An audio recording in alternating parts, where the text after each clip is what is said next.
Evening, everybody. It's 6:04 on the 30th, Wednesday of August, and this is your closing comment video number 1892. So we had a wealth of information this morning, all of which I've already shared with you, and all of which was weaker than expected. And that negative news for the economy is positive news for interest rates, and the rates came down pretty hard um, on those misses.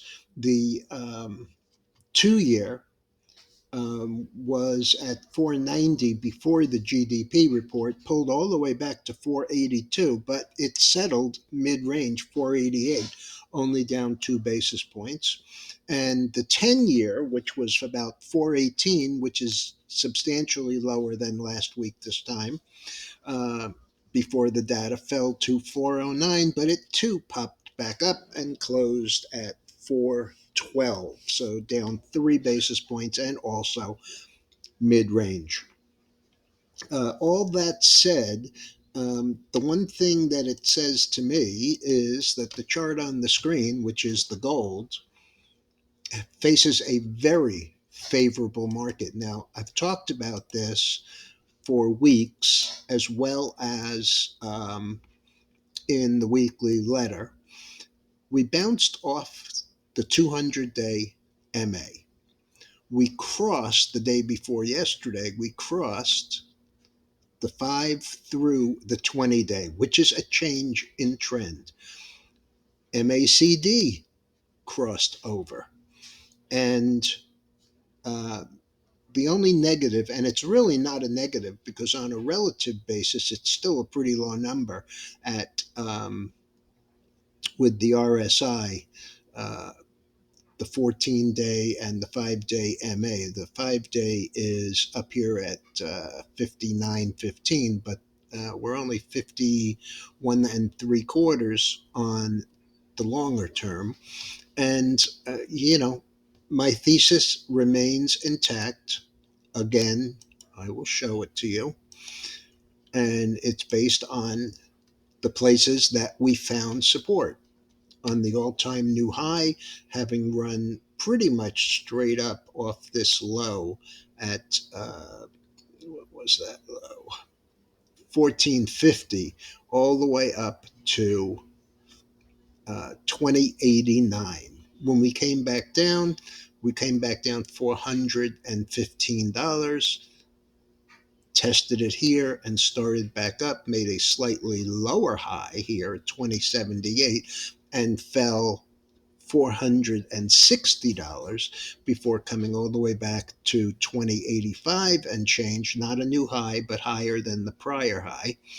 And all we've done so far is come from 2085 to basically the low here at 1900. That's really a minor pullback.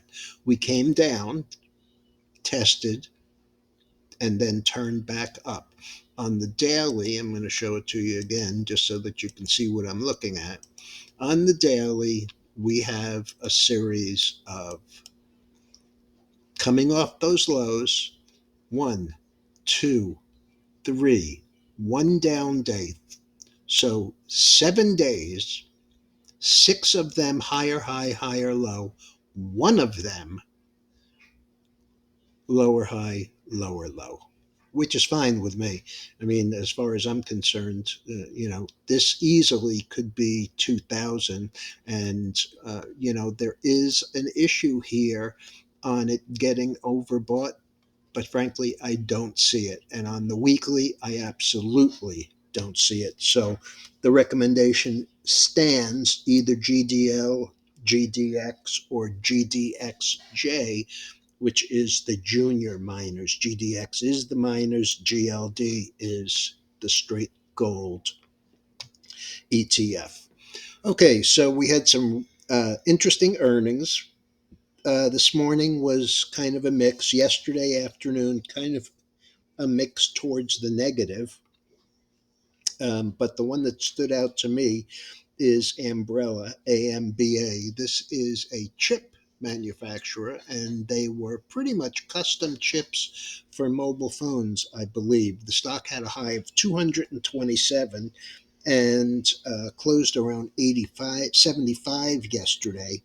Um, this morning it was around 60, 61 when we talked. It then fell during trading hours to 57.20, rallied back and closed 60.70. That's down 15.08 or a solid 20%. Okay, after the close, we had beats. We had a beat by Salesforce CRM. Stock had closed 215.15, up 319, traded all the way up 15 more dollars to 230. And let me just check and make sure that I have the right price here. Um, the last on the stock is 227.95, and that's up 15.99 or 7.54%. Chewy with a revenue beat really didn't do much. It closed 27.34. That was up 6 cents. It traded up to 29 and change, down to 26 and change. Last 26.85, down 43 cents or 1.6. CrowdStrike with a beat closed 149.25, up 255, and traded up. It traded both lower and higher. Um, Lower to 147, higher to 157. Last is 151.01, up 431 or just under 3%. The biggest loser, I think, aside from Umbrella, was Five Below. Closed 182.92, up 24 cents, then traded down to 168. The last is 169.50, down 13.18 or 7.2. If you don't know the store, it is everything $5 and below. And frankly, as a shopper, I enjoy it. Okta, which has been in a consolidation, beat both top and bottom line, had closed the day at 73.61, up $1.75, and traded up as high as 84.45. Last is 80.52, and that is up 8.66 or 12%. I really don't like to trade stocks based on earnings. I try and avoid them, frankly, at all costs, unless I can write against them. But this Okta has been in a really nice consolidation after collapsing from 91 and change all the way down here on a 2-day move to 70. So 91, 94 to 70 has been consolidating. This is only regular hours. This is the close, 73 and change. And as I said, it traded as high as 85. So it has come right back up through there, and it's well into the gap where it has failed twice before. So I think this one, could easily continue higher after a little bit of a consolidation, assuming that the market plays along.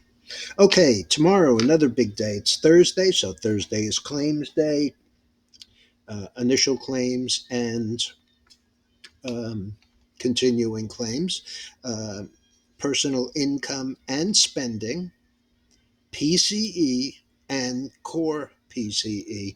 Those are really important numbers, and those are before the open.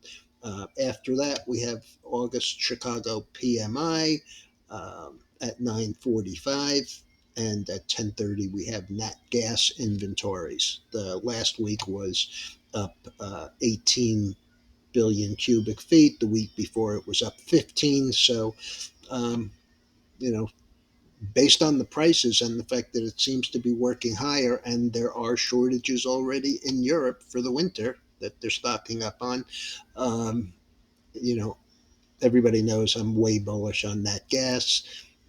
I've been on the right side of it. I've been on the wrong side of it. You know, I still like it. I'm still long. All right, everyone. I'll be back first thing in the morning.